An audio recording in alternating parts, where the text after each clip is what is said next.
Radhadi Gopijana Vallabha Girivara Jasodanandana Brajajana Ranjana Brajajanadan Jasodanandana Brajajana Ranjana Jamuna Tira Vanachadi Tira Vanacha Jamuna Tira Vanachadi Jaya Radha Madhava Kunjabi Adi Madhava Kunjabiha Jaya Radha Madhava Kunjabi Adi Madhava Kunjabiha Jayom Vishnupad Paramahansa Parivajagacharya Astatarasatasi Srimad His Divine Grace A.C. Bhaktivedanta Swami Srila Prabhupada Ki Ananta Koti Vaishnavadinda Ki Gora Premanandi.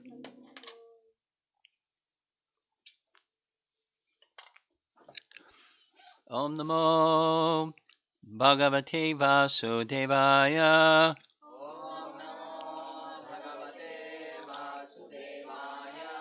Om Namo Bhagavate Vasudevaya. Om Namo Bhagavate Vasudevaya.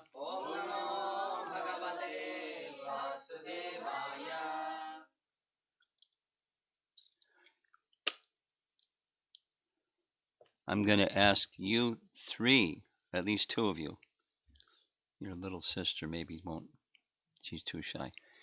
Some Krishna questions. Ready? How old was Krishna before he left Vrindavan to go to Mathura? How old was he? What was his age?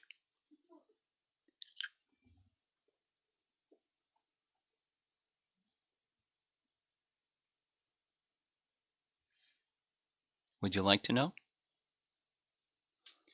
According to Vishwanath Chakravarti Thakur, he was 11 years, 8 months. Not quite 12.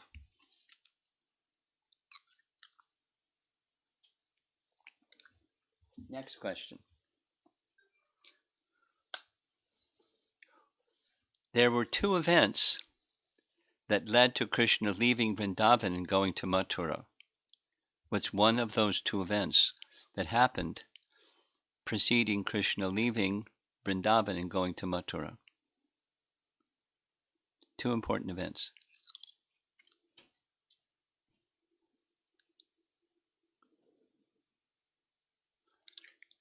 Should I give you a hint? One of them, the name starts with an N.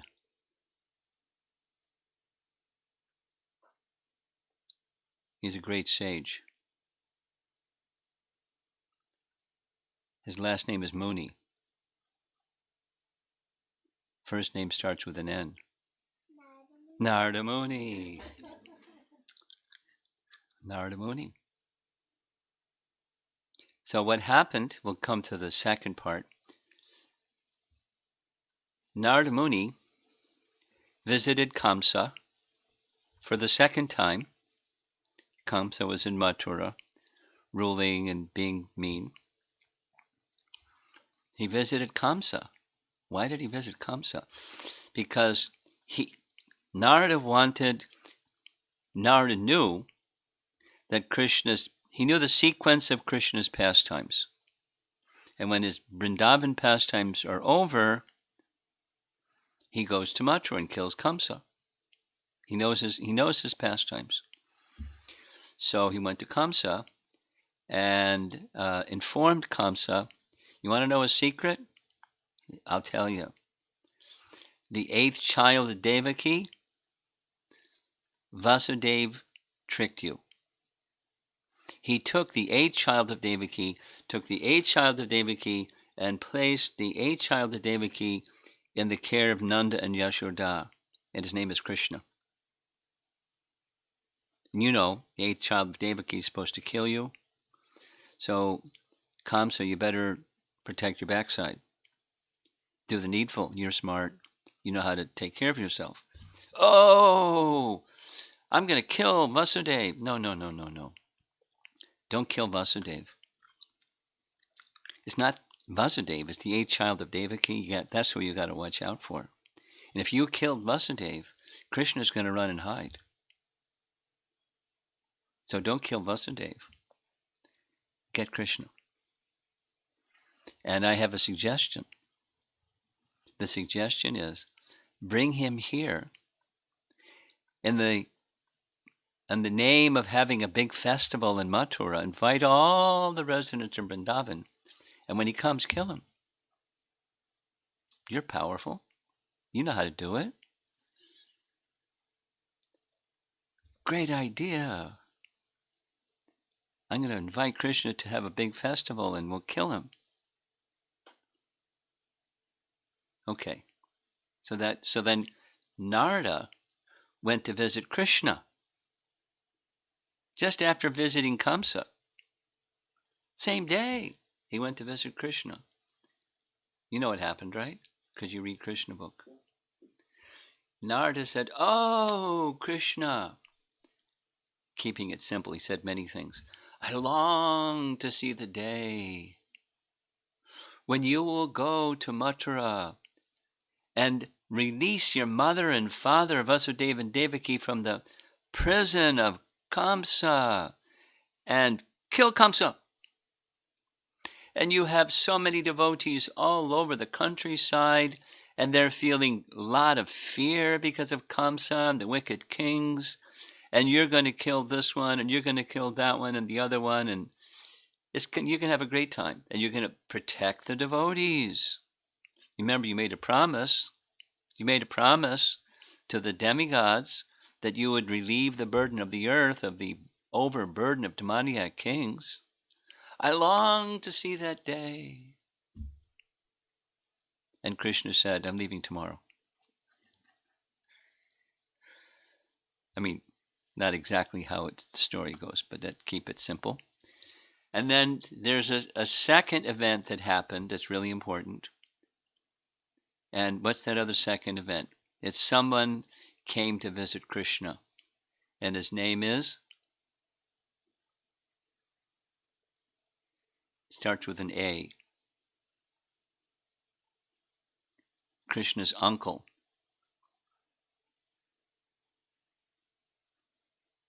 A.K. A.K.R. A.K.R.U.R.A. That's the spelling of Akrura. So who's Akrura? Akrura is a minister, part of the royal family, part of the Yadu dynasty, as was Kamsa, as was Nanda and Yasoda and, the whole village residents in Vrindavan. They're from the Yadu dynasty, a little, the same dynasty.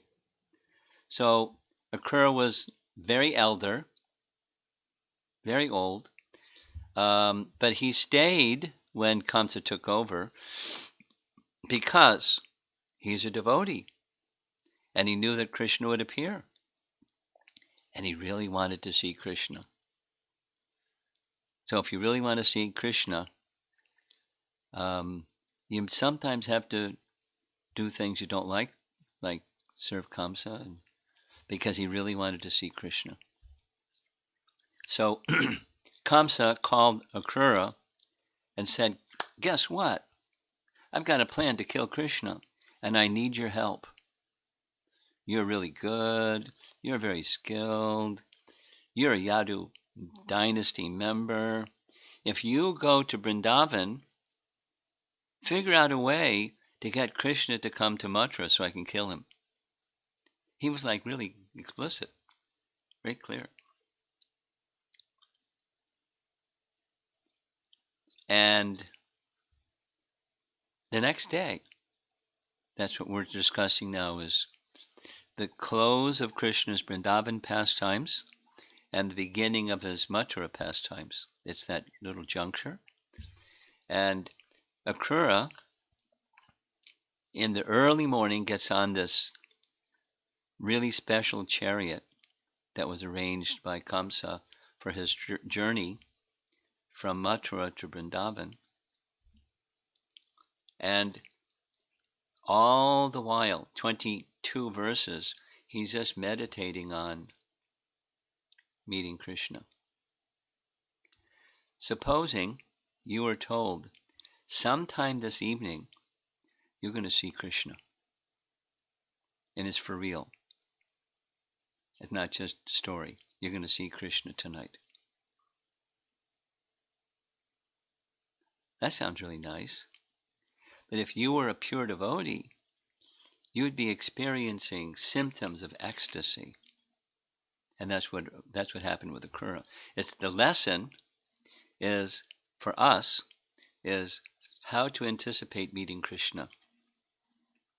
In our life, we heard about Krishna, and so did Akrura. He had heard about Krishna. He had never seen him. We haven't seen Krishna. But he really wanted to see Krishna. So he went through difficulties to get to the position where he could go see Krishna. And he's now on the way to go see Krishna. So that's the mood. And according to the commentaries, it explains, the commentators explain that each of the verses is very dynamically moving from one ecstasy, is called Sanchari Bhava, to another one, to another one, to another one, because mixing of different bhavas results in prema.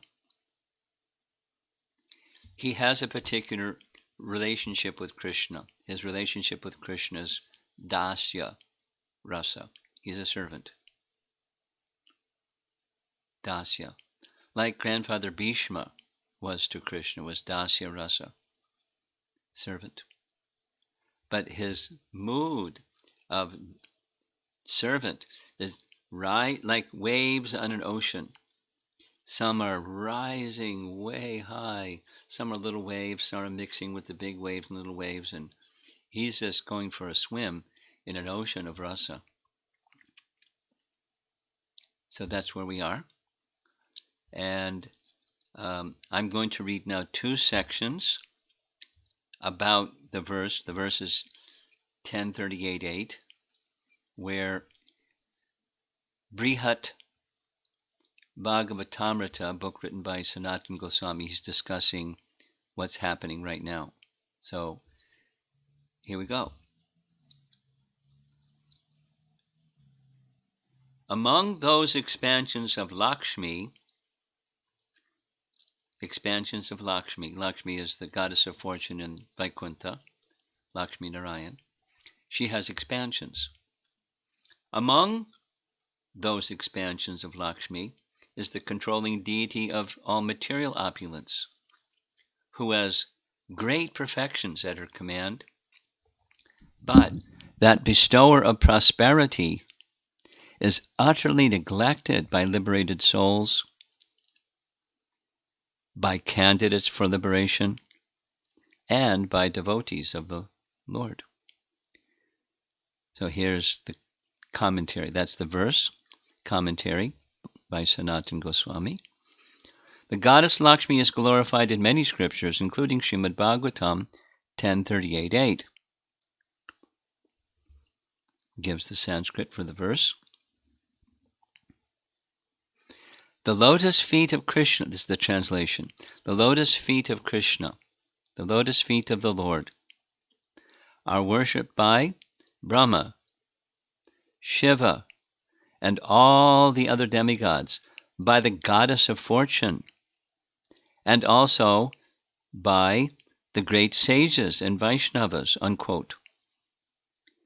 Such statements indicate that she is more respected among the worshippers of the Supreme Lord than even the liberated sages and pure Vaishnavas. Why then is she sometimes disparaged as material and inferior? In this verse and the next, Narada answers this doubt. Paragraph. Here's the answer to that doubt. Among the many expansions of the goddess of fortune, there is one, Lakshmi, who presides over all opulences of the material world. All the residents of the universe, including the rulers of various planets, owe their powers to her. Even the mystic siddhis of yogis proceed from her. Mumukshus, that's persons striving for liberation, and muktas, persons who have already achieved it, neglect this particular form of Lakshmi because the opulences she bestows are nothing but favors for sense gratification, which to genuine mumukshus and muktas are not at all attractive. And the conclusion is, entanglement in mundane sense gratification is the main obstacle to liberation. And this is another section altogether. This is directly quoting our verse for this morning, 10:38:8, where Krura is not speaking to anybody, he's just driving the chariot, because you've got to put 2 passengers in the car when he goes back. Balaram and Krishna. So he's just alone. And he's thinking to himself, and Shukadeva Goswami knows his thoughts. He has a remote television, good surveillance system.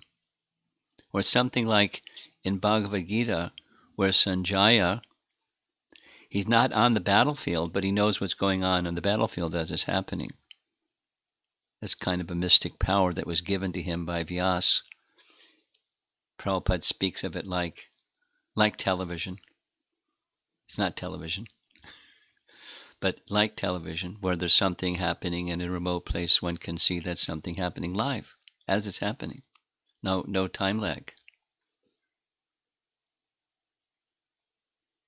With what we're doing here, there's a camera, and both the visual and the vocal, there's a time lag because it has to pass through some medium. But the yogis, or Sanjaya, and in this case also Krura, Shukadeva Goswami, he can understand things that are happening as they're happening, remote, and even through a course of time, past, present, future equally. That's pretty good, because we don't even know present properly. So here's Krura's thoughts. Those lotus feet are worshipped by Brahma, Shiva, and all the other demigods, by the goddess of fortune, and also by the great sages and Vaishnavas. Upon those lotus feet the Lord walks about the forest while herding the cows with his companions, and those feet are smeared with the kumkum from the gopis' breasts. Commentary. This verse from Srimad Bhagavatam 10:38:8 expresses one of the thoughts Krura had while on the road to Vrindavan. There's 22 verses. The person of whom Krura speaks, he mentions one after another in order of their increasing greatness. Were he not to mention them in this way, his praise would be as ridiculous as praise given to the same person first for being a great Brahmana and then a great king. Competent poets disapprove of such awkward sequences. Such poets generally glorify related subjects in order from the least significant to the most. It's a rule for poetic composition. Not so something we can bear in mind when we're speaking, or at least writing. It's standard. I mean, there can be exceptions, but from least to greater and greater. So following that rule, that Brahma and other demigods worship Krishna's lotus feet indicates that those feet are the supreme worshipable deity, that Krishna is the supreme controller, and that Krishna is the supreme controller. The goddess Lakshmi, who bestows all riches simply by her sidelong glance, also worships Krishna's feet, which indicates that Krishna's feet possess the extreme limit of good fortune. So, the demigods, the goddess of fortune, next in the list. Mystics, who are self-satisfied, Atma Rama, are indifferent to the favors of the goddess of fortune. That's this when it gives material benedictions, that expansion. Yet they also worship Krishna's lotus feet. This means that to obtain Krishna's feet is the highest goal of life. And apart from great mystics, also worshipping Krishna's feet are the devotees, interested only in pure devotional service to the Supreme Person. Such devotees are much greater than the Atma Rama mystics, because pure devotees do not even care for liberation. This also implies that Krishna is the most generous giver of charity, because to such pure devotees he gives away even his very self.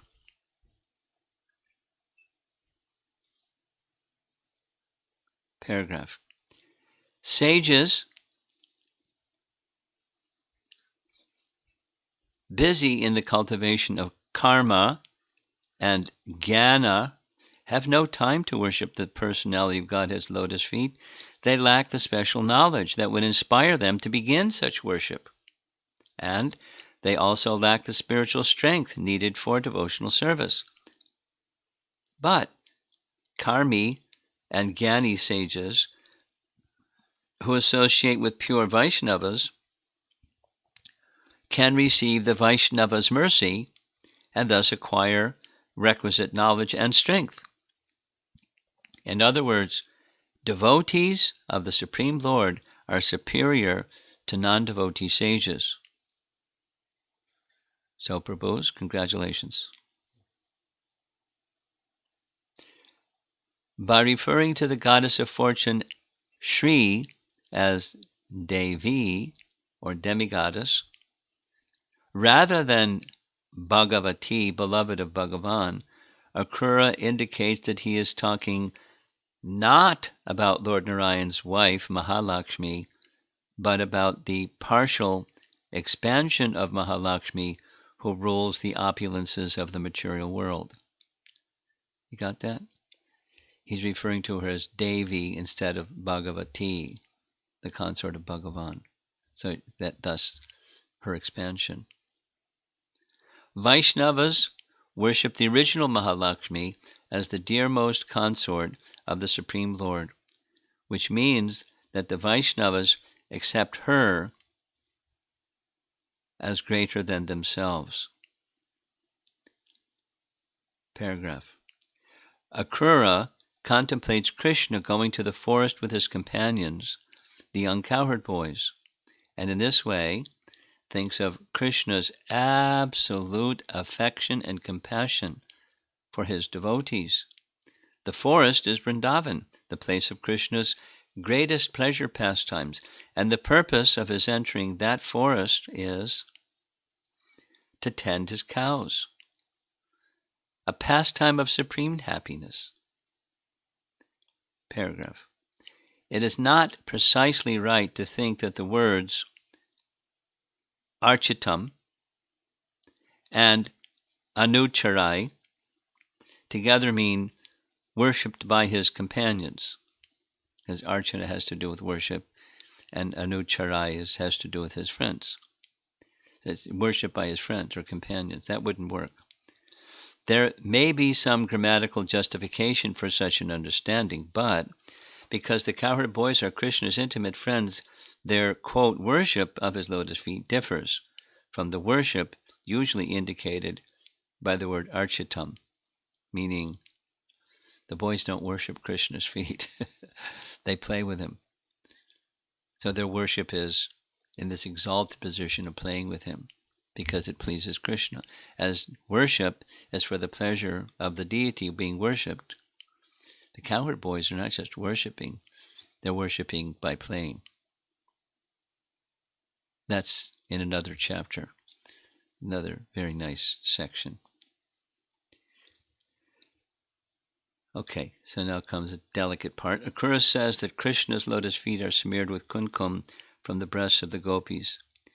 This not only points toward an uncommon mode of worshipping the Supreme Lord, but also indicates how Krishna sports romantically and bestows the highest form of his mercy by coming under the control of pure love. The gopis are mentioned last in this comparative sequence because they are the greatest of all of Krishna's worshippers. And the word yad is repeated a second time in the last line to highlight the special nature of their worship.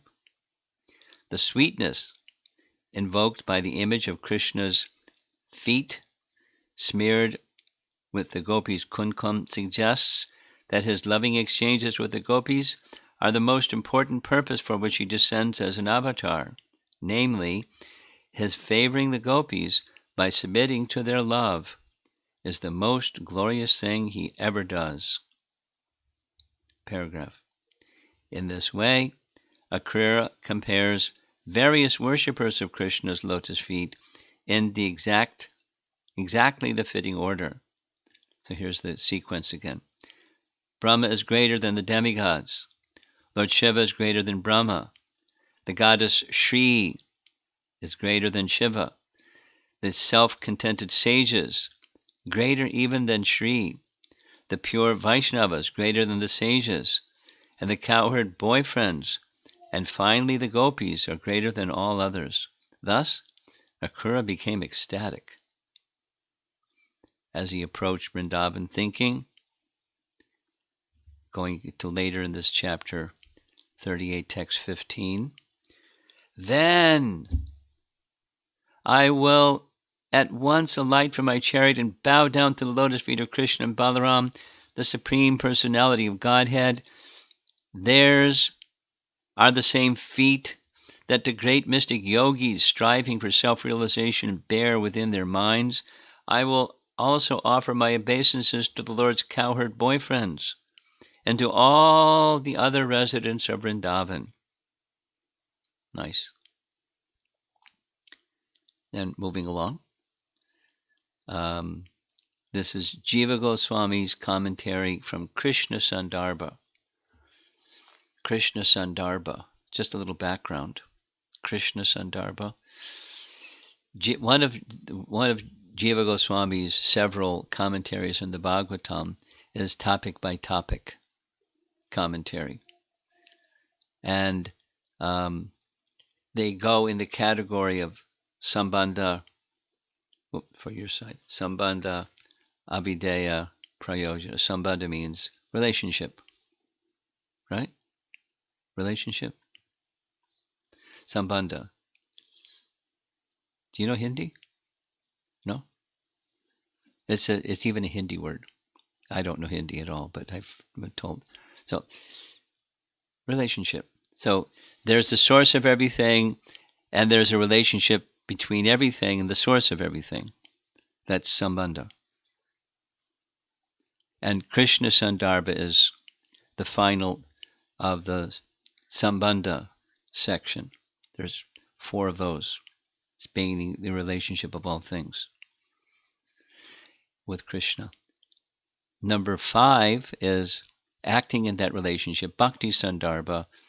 And then the final 6th of the 6 Sandarbhas is Priti Sandarbha, the prayojana, the result of acting in that relationship with Krishna. So Krishna Sandarbha, he writes,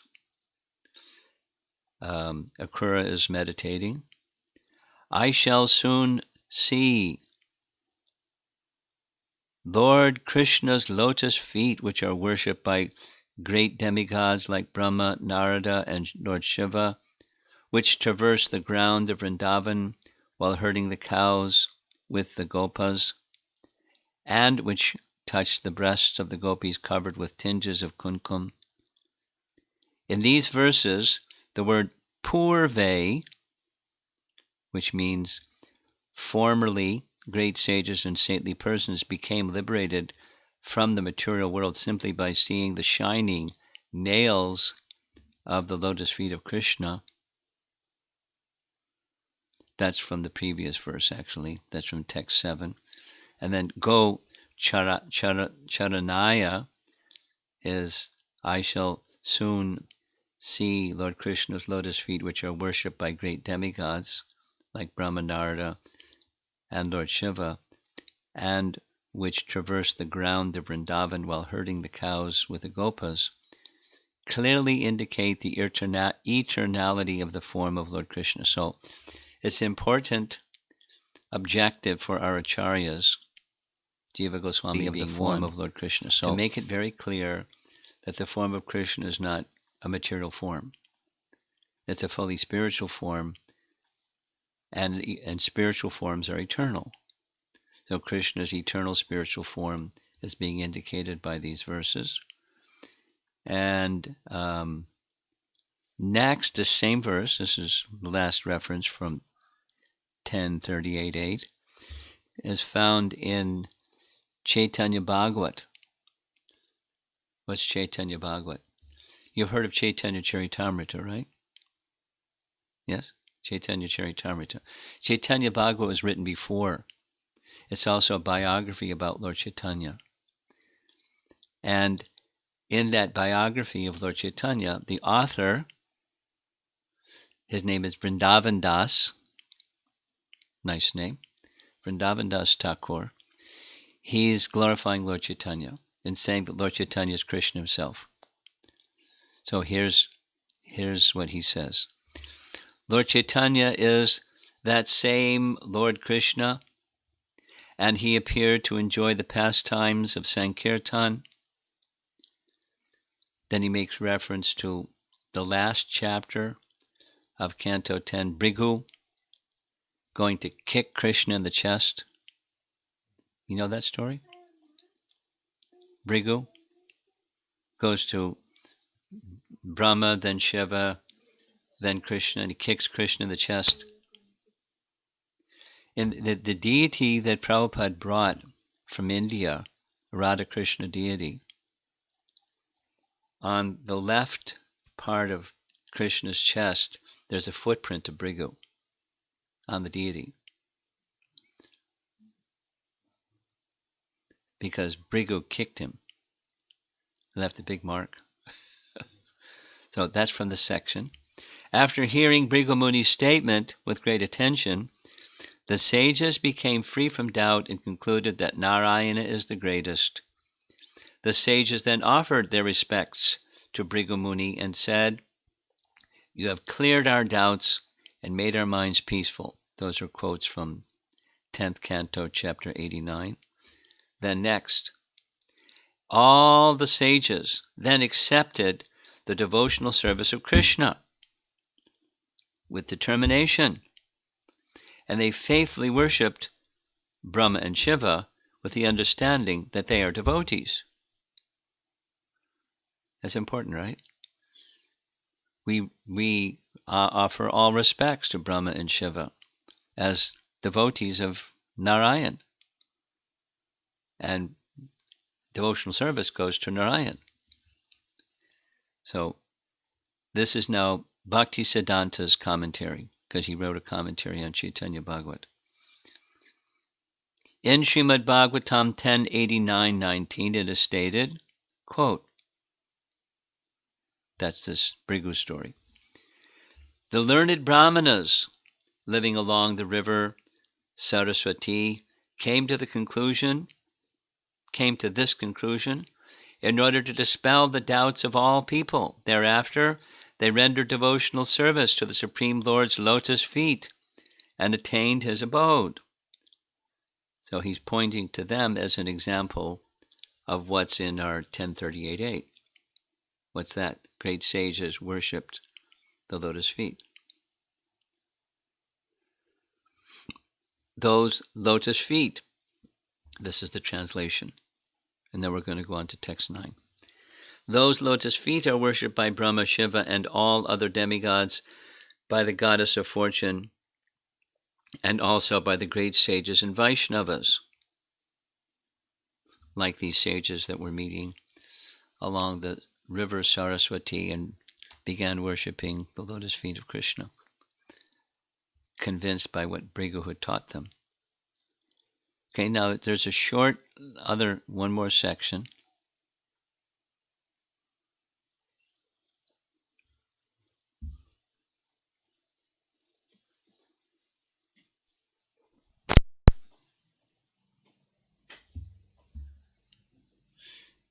Text 9, translation. Surely,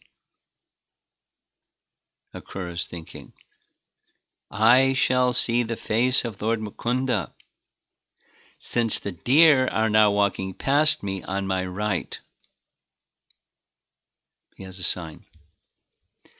That face, framed by his curly hair, is beautified by his attractive cheeks and nose, his smiling glances, and his reddish lotus eyes.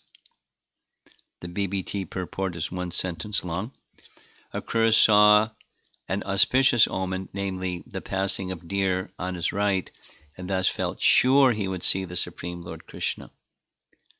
Vishwanath writes, Akrura confirmed that his desires would be fulfilled because of his seeing auspicious omens, such as the deer circumambulating him. Quote, therefore it is certain that I will see his face, surrounded by curly locks, his lotus eyes, his glance, his beautiful cheeks and nose, and his smiling face. Akrura ascertains the sure fulfillment of his desire. He thought, it is sure that I will see Krishna's smiling face, etc. Jiva Goswami's commentary. Having meditated on his lotus feet with natural dasya rasa, he then desires to see Krishna's lotus face because of greed from intense prema. We'll come back to this, because of greed from intense prema. Nunam means certainly, so he's certain. He is called Mukunda because of his teeth, white like jasmine buds or kunda buds, when he slightly smiles.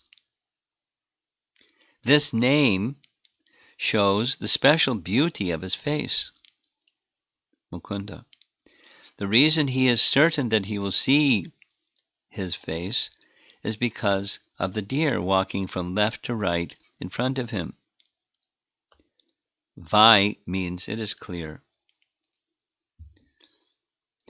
Because of the sound of the chariot, the deer were far away. Because they were not a couple, but many, mriga, it may be concluded that several black antelope were also there.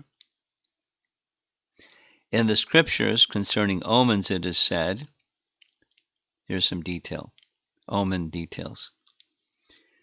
It is said that if two gavayas go from left to right in a pleasing manner, or if golden deer, not just two, but many, go from left to right, if they are all beautiful and do not move to the left, and if they are mixed with black antelope, then there can be no evil. So, the auspicious omen, some details. Now, I want to discuss a little bit what's written in Nectar Devotion about this topic of greed. Maybe you're familiar with it from Nectar Devotion. It's from chapter 9. I'm just going to read a little bit and then we'll discuss. Lalasa Mayi means desiring some perfectional stage, or very eagerly desiring to go to one's natural position. This Lalasa Mayi stage of submission comes in the stage of perfect liberation. So Akura's not coming to the stage, he's already there. He's a pure devotee. And he's a pure devotee who is experiencing greed for his object, Krishna, seeing Krishna. So greed is normally a bad quality. Greed for Krishna is a good quality. If one develops laulyam, this is Prabhupada Nectar Devotion. If one develops laulyam, or excessive eagerness for meeting and serving the Lord in a particular way, that is the price to enter into the kingdom of God. Otherwise, there is no material calculation for the value of the ticket by which one can enter the kingdom of God. The only price for such entrance is this laulyam lalasamayi, or desire, and great eagerness. So he's using different words. Great eagerness, excessive eagerness. The word is also sometimes used as greed, laulyam, because that's what it means in material sense. And then there's spiritual greed, hankering for something very intensely. So he's experiencing the motions that he's experiencing because of his intense eagerness to meet Krishna. And that's accelerating or heightening his entrance into prema. I'll just read again what Jiva Goswami writes. Having meditated on his lotus feet with natural dasya rasa, he then desired to see Krishna's lotus face because of greed from intense prema. So one can say the prema is increasing his greed, or one can say his greed is increasing his prema. One feeds the other. It's just like our practices of bhakti bring us closer to Krishna, and coming closer to Krishna accelerates our bhakti. It's a relationship. They go together. So we're getting, this is an important chapter, I feel, because it's giving us a picture of someone who is kind of like, we can aspire to be like. He's not an eternal associate of Krishna. He's in a different mood. And he sees Krishna, we read one of the verses, he sees Krishna as the Supreme Personality of Godhead, whereas the residents of Vrindavan don't.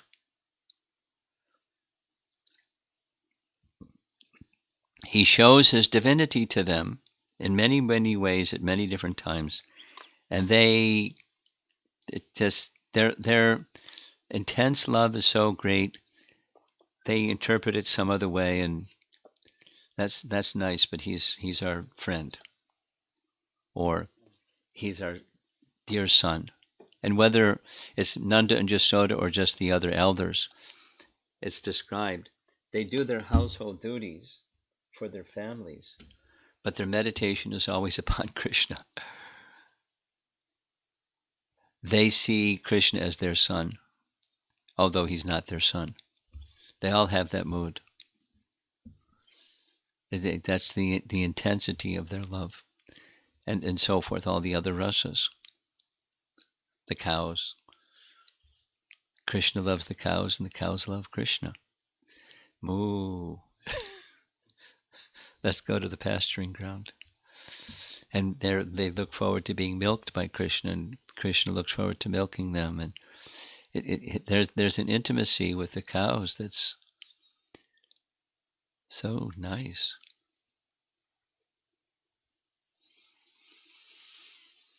So it's instructive for us, the anticipation of meeting Krishna and the different stages of emotion and contemplation.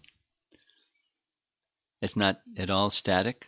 It's most dynamic, and one thing leads to the next thing. It's not. He's not a. He's very spontaneous. He's not, you know, chanting mechanically like we do. We're chanting, but that's one of the chief things. How do I get beyond mechanical chanting or numerical chanting? He's not just a nice sadhaka. Who knows how many lifetimes of activities, of practice brought him to the stage of love that he now has. That question is asked over and over again. But it's not, the answer is, in terms of the cowherd boys, in terms of the gopis, in terms of Nanda and Jasoda, for that matter, all the residents of Vrindavan, but it's not lifetimes of austerities or pious works. Maybe lifetimes of something else, or maybe a short period of time by intense absorption. But it takes, it takes deliberate sadhana bhakti done properly leads to spontaneous devotional service. And there are some elements that are most helpful along the way. One of them is what we're doing right now, hearing Srimad Bhagavatam about these perfected souls and what perfected souls do. What's it like? And just meditating upon them and emulating them and becoming followers of them, that brings one to spontaneous devotional service. That's what Rupa Goswami teaches us. So Bhagavatam is for everybody. The Janata Agha folks, the sinful people. It's for the Paramahansa people, and it's for everybody else in between. Because it very gently stimulates, it cleanses and stimulates. Cleanses from the material contamination and allurements towards attraction for Krishna. The sound vibration has that quality. So one can be in any position. You don't have to necessarily know, hey, I want to get on this Raganuga Bhakti platform and let's hear some Srimad Bhagavatam. One may just be thinking something quite different. I want to know about Krishna. Because I read in Bhagavad Gita, Krishna says, Janma karma chame divyam. You know the verse? Evam yo veti tattvataha. You don't know that one? Janma karma chame divyam, evam yo veti tattvataha, tyaktva deham purnar janma, naiti mameti sarjuna. You're just teasing us, you know. So, just to know Krishna, purnar janma na. And not only that, mameti. So let's try to understand about Krishna. So that can be one's position. I don't want to have repeated birth and death, and I want to go to Krishna. It can be so many different other positions in the trajectory or the path of bhakti, but the end result is it draws one to that position of spontaneous loving devotion to Krishna, as the residents of Vrindavan are experiencing. And even the other sections of the Bhagavatam do the same thing, although it may not be Krishna's pastimes in Vrindavan. It leads one to that same position, that potency is invested in that sound vibration. So it's nice to hear, it's a long section too, Akura's contemplations before, and it gets to the point when, as he said in the verse that we read, when I see Krishna, I'm going to fall to the ground. Even before he saw Krishna Krishna's footprints in the soft sand. And he jumped out of the chariot and started rolling on the ground, touching the dust that had touched the feet of Krishna. And he was in ecstasy. Then he got back on his chariot, and then a little further he saw Krishna.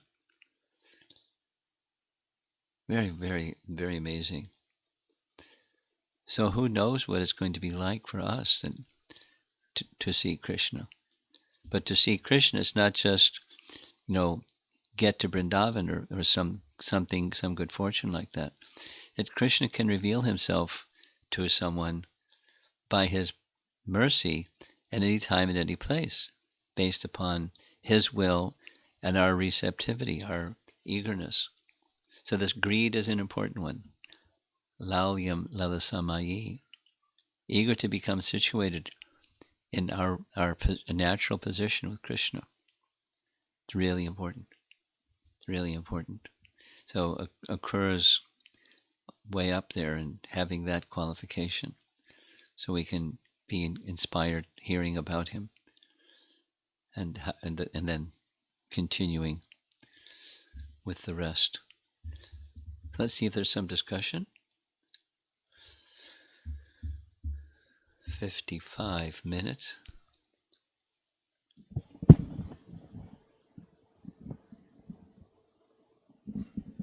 Guru Maharaj, in the context when you read where Lord Shiva is, greater than Brahma, and then Shri is greater than Lord Shiva, and then you said self-contented sages are greater than Shri.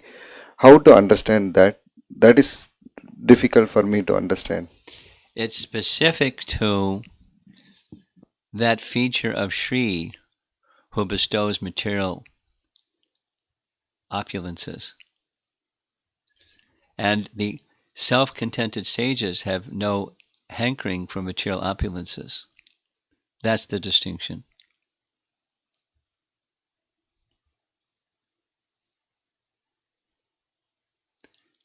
It's not that she's in Shakti Tattva, they're Jiva Tattva, so she's in a greater position. But specific to the obstacle, because that was that one verse, the obstacle for liberation is attraction for material allurements, and so these self-satisfied sages, they have no attraction for material. They're liberated already, and she is giving those things that allure people, not because she's rubbing her hands together thinking I'm going to keep them caught in Maya.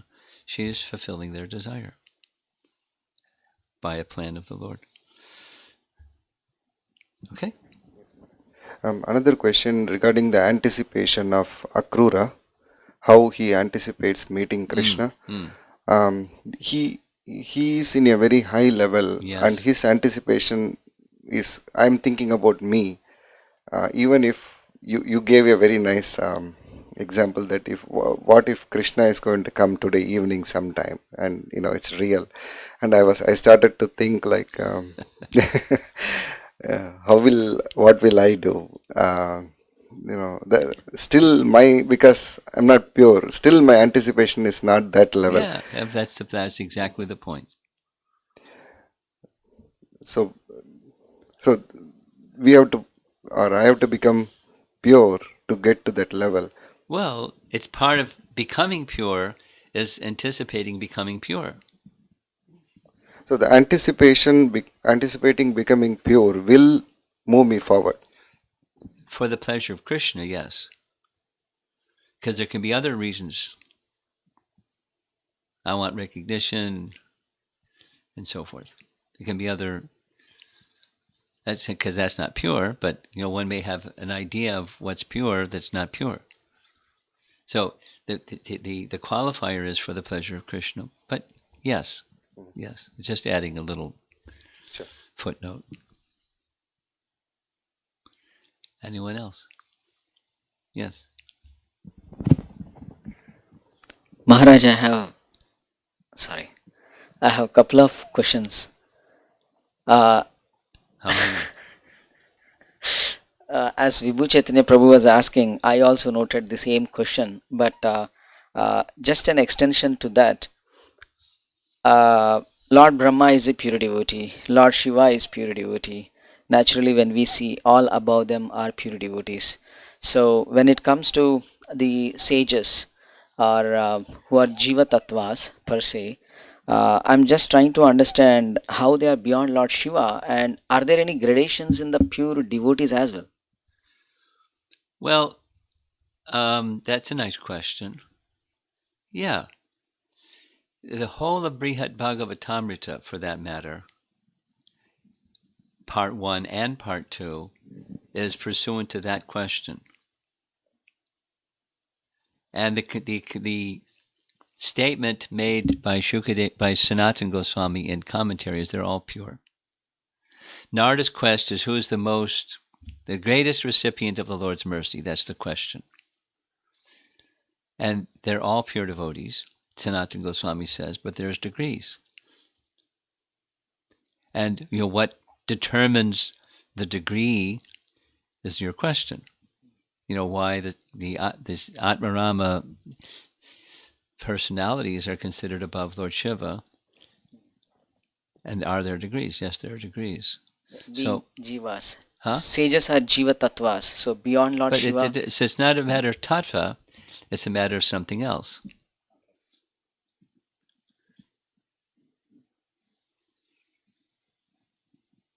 Okay. Next Next? question. Yeah. Regarding goddess Lakshmi, I have got a lot of kind of different opinions or arguments when I talk to Sri Vaishnava Sampradaya or others. They say Mother Lakshmi is just a demigod. How should I understand? If it is authentic parampara, she's just a demigod. Lord Brahma is chief of all the demigods. Higher than that, that is Lord Shiva, and higher than that is goddess Lakshmi Devi. So I'm just confused between those two theories. You think you have to ask them what they mean by that? She's just a demigod?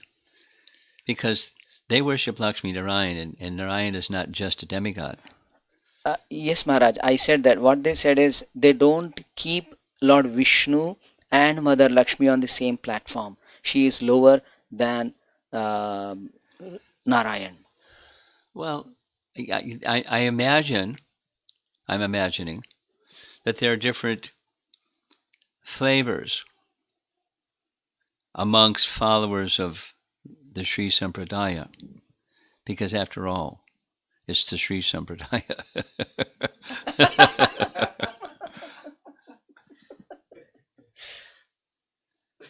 So there are probably some that have this view and that view and the other view. They certainly want to see Narayan as the source of everything, and his energy is not the source of everything, he's the source of everything. But then what's the relationship between? So I don't know. I'm sure there's different divisions amongst the followers of Sri Vaishnavism. But one of them that I can imagine is their Vishishta Advaita. She is a Vishishta of Narayan. She's an attribute that's of Narayan, and Narayan is in this category, and the attribute is not in the same category. But they also have one of their principal sources is Vishnu Purana, that speaks of three different potencies: internal, marginal, and external potency. And she's not in the category of marginal or external. She's in the category of internal. So I don't know how they come across with that. But still, it makes a lot of sense, Maharaj, when you said Vishishta Advaitism attribute. I could But there's probably, probably different yeah, interpretations of what that means as maybe. well over time. I mean, Mm. you'll go back to the source in Jamunacharya and Ramanujacharya, and you may not get differences. But over time, there's no surprise if there's differences. Okay. Uh, One more thing, when I was hearing about sages, so I was just connecting from Ramayana. the great sages who want to get associated with Lord Ramachandra. Yeah. And Lord Ramachandra said, no, not now, tomorrow, next pastime, you come as gopis. So is that something Yeah, like that. like that? Okay. And my another question is, Yadu dynasty, when we hear from Bhagavatam, all the Dwaraka Vasis are Yadu dynasties. So Are they what? Yadu dynasty. Vidu. Yadava. Yadava dynasty, yes. So how to understand, is Dwaraka people also the Yadu dynasty in that Yeah, sense? yeah. And Vrindavan? Because they went from Mathura to Dwarka. They're of the dynasty. They went from here to there, but the same dynasty. Okay. And Krishna transferred them personally. But it's the same people. They went from here to there. Okay. Thank you, Maharaj. There is one question which I'll ask afterwards. Okay, fine. Anyone else? No. No. Come on, you're in the hot seat. You're the host and hostess. You got to come up with something. I know I'm host, but I'm still the starting stage of That's okay. Krishna consciousness. You can ask a starting person's question. Anyway, a little pressure, but we'll back off. Anyone else? Yes, go ahead. Give her the microphone. Why does Krishna have to be a little kid? Yeah, how about he can be big, and he can play?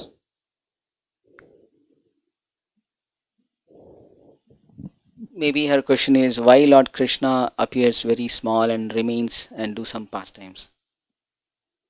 He can be big directly, right? He's God. He can Well, he appear not like only that. can be big. This is a very important teaching. Listen carefully. Within Krishna is everything. So when Krishna performs his earthly pastimes, he's demonstrating part of everything, because people in this realm, they can't see everything. They can see the part of everything and the part of everything. But even while he's in his little baby 6-day-old feature, he's the all-powerful source of everything. Simultaneous. So it's not. It looks like for you and me, people of this world, it looks like he's passing through stages, but actually, he is everything, and those pastimes are eternally going on. This is a very important teaching that our acharyas explain. You've heard this example before. When in some place on the planet the sun is rising, the next moment, someplace on the planet, the sun is rising, and the sun is always rising somewhere. Correct? So, similarly, Krishna's pastimes are eternal. Let's say it this way. When he is making his appearance in the prison house of Kamsa on the earth planet, in some other universe, he's just about to appear in the next universe, the next universe, the next universe. His appearance pastime is eternal. Even in this realm, it's eternally going on. And all of his pastime, Krishna is lifting Govardhan Hill, and Krishna is lifting Govardhan Hill, and Krishna is lifting Govardhan Hill. It's eternal, even in this realm. And all of those pastimes are within Krishna at every stage. It's quite inconceivable, isn't it? So his little form that we see in Vrindavan, and after he leaves Vrindavan, we don't see those pastimes. Those pastimes are all within Krishna at any stage. He's in Dwarka. So time has passed, he's no longer in Vrindavan. But within Krishna and Dwarka is everything. somewhere the pastimes of Krishna are going on, and within Krishna is everything simultaneously, not like there's no time lag. Time works differently in the spiritual realm than in this realm.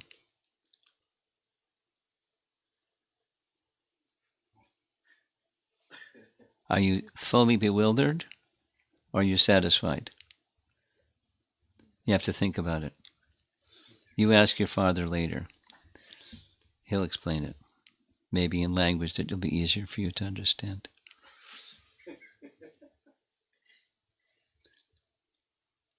Anything? No? Yes. I don't know, maybe it is childish, I don't. Vishnu avatars are Dasavataras, we say, right? I mean, avatars That's of the one of the Vishnu. categories of Vishnu avatars is Das avatars. But Okay. there's many others. Yeah. Okay. I You mean, like to hear what they are? yeah, of course. I mean, what I thought is why they are confined only to the 10. People say that are Dasavataras and That's just the principal ones are 10. Hmm. And how many? Is as many waves as there are waves in a river. Too many to count. And then as soon as you count them, there's more. But they're principal ones. That's Das Avatar. And they're celebrated because of the author that wrote about them. Jayadev. Could you lean that way? Yeah. Jayadev wrote Das Avatar Stotra. So they became celebrated in part by his writing about them. Jayadev Goswami? Okay. You know in ISKCON we sing the Shringa prayers. Tava kara kamala pare nakam adbhuta shringam dalita hiranya kashipo tano pringam keshavajita narahari rupa. So that's one, Narahari, Nrsingadev. That's one of the 10. So he wrote those songs.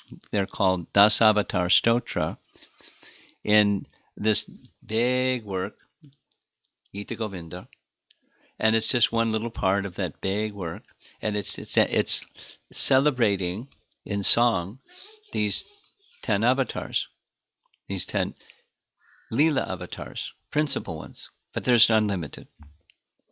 Okay.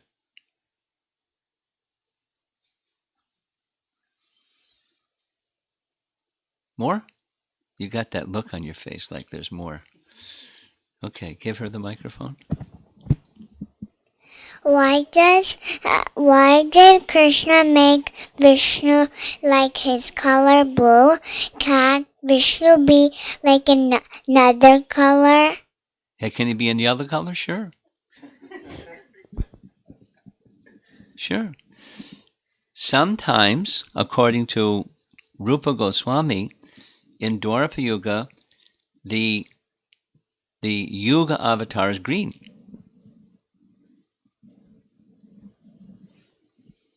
Don't ask me why. He wants to be green, I guess that's why. But his original form is Shama Sundara. Okay? Okay, so back behind you.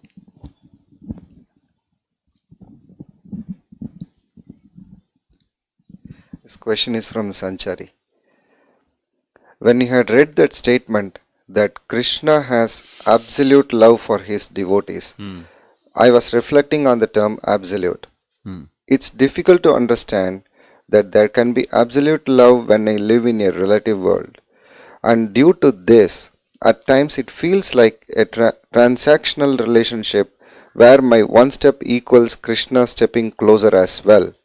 When you said this, I was thinking that Krishna is already here, but I am the one choosing to move forward or stay in place. Yes. How do we see the absolute nature of Krishna's love as we progress on our path of bhakti? Well, you can understand it through sound, and you can experience it from the heart.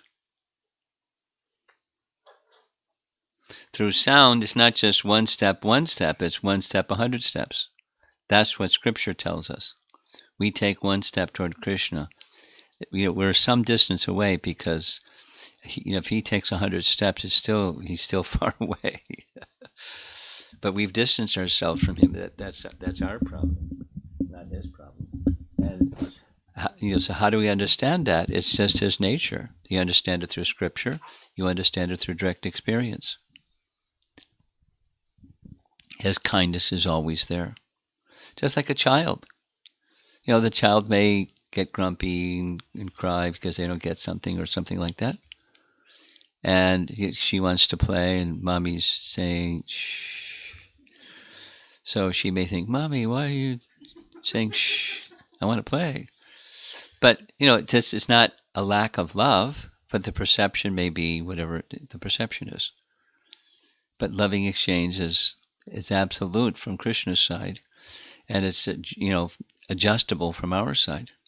And he just reciprocates according to our regard for him. That's his nature. So that's what Scripture says, and one can realize it. Next. That's it. One more. I got 2 questions from WhatsApp group. WhatsApp group. Okay. What's up?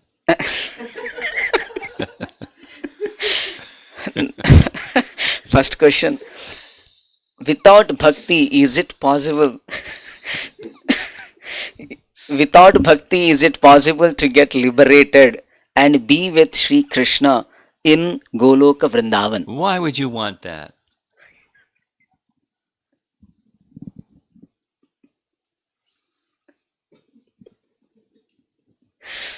Because bhakti means loving service. But why would you want to be with Krishna without loving service? If you don't want Krishna with loving service, you're wanting something else. So if you want something else, you're not going to be with Krishna in loving service. It's a theoretical question that just bounces off a wall. It just really doesn't have any place at all. The short answer is no.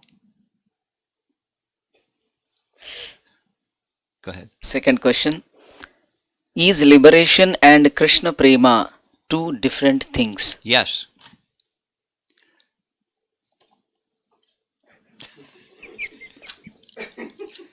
That was the short answer.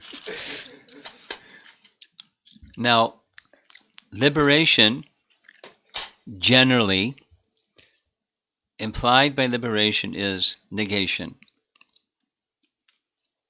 Cessation of the modes of nature, cessation of the influences of karma, and the cessation of, bad stuff.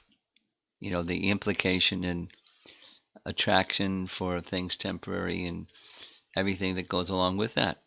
So liberation is commonly thought of like that. That's called sayuja, liberation. And even,